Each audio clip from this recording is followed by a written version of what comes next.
দর্শক, বিএনপির ভারপ্রাপ্ত চেয়ারম্যান তারেক রহমান কিছুক্ষণ আগেই তার গুলশানের বাসভবন থেকে বের হয়ে বিএনপির কার্যালয়ে যাচ্ছে গুলশানে। এ বিষয়ে আরও তথ্য জানাতে আমাদের সাথে যুক্ত হচ্ছেন আমাদের সহকর্মী শাহরিয়ার ইমতিয়াজ। ইমতিয়াজ, নিশ্চয়ই শুনতে পাচ্ছেন আমাকে। দর্শকদের যেমনটি বলছিলাম যে তারেক রহমান তার গুলশানের বিএনপি কার্যালয়ের উদ্দেশ্যে রওনা দিচ্ছেন। আজ সারাদিনের তার কার্যক্রমের ব্যাপারে আপনার কাছে কি তথ্য রয়েছে, জানাবেন বিস্তারিত।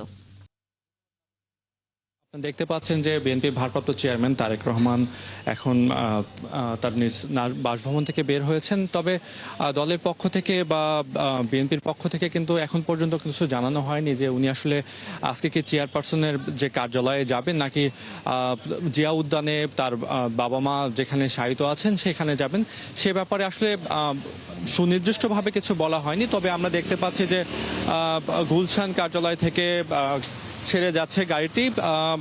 গত কয়েকদিনে আমরা যেমনটি দেখেছি যে বিএনপির ভারপ্রাপ্ত চেয়ারম্যান তারেক রহমান তার নানা ধরনের কর্মসূচি ছিল এবং গতকাল জুম্মার নামাজের পর তিনি যে আজাদ মসজিদ আছেন সেখানে তিনি গিয়েছিলেন এবং তার যে প্রয়াত সাবেক প্রধানমন্ত্রী বেগম খালেদা জিয়ার জন্য দোয়া মাহফিলের তিনি আসলে অংশগ্রহণ করেছিলেন।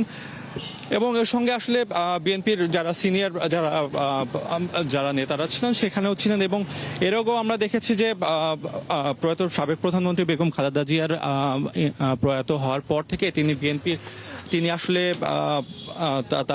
তার মা এবং সাবেক প্রধানমন্ত্রী বেগম খালেদা জিয়ার দোয়ার জন্য আসলে বিভিন্ন ধরনের কর্মসূচি পালন করছেন। এবং এর আগে আসলে দলীয় কর্মসূচি ছিল, যেমন আমরা দেখেছি যে তিনি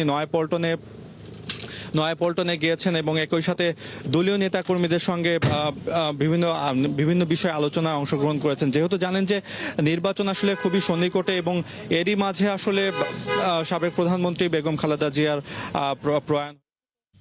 শাহরিয়ার, ধন্যবাদ আমাদের সাথে যুক্ত থাকার জন্য। আপনি থাকুন, তথ্য সংগ্রহ করুন। নিশ্চয়ই আমরা আবারও আপনার সাথে যুক্ত হয়ে এই বিষয়ে আরও তথ্য দর্শকদেরকে জানানোর চেষ্টা করব।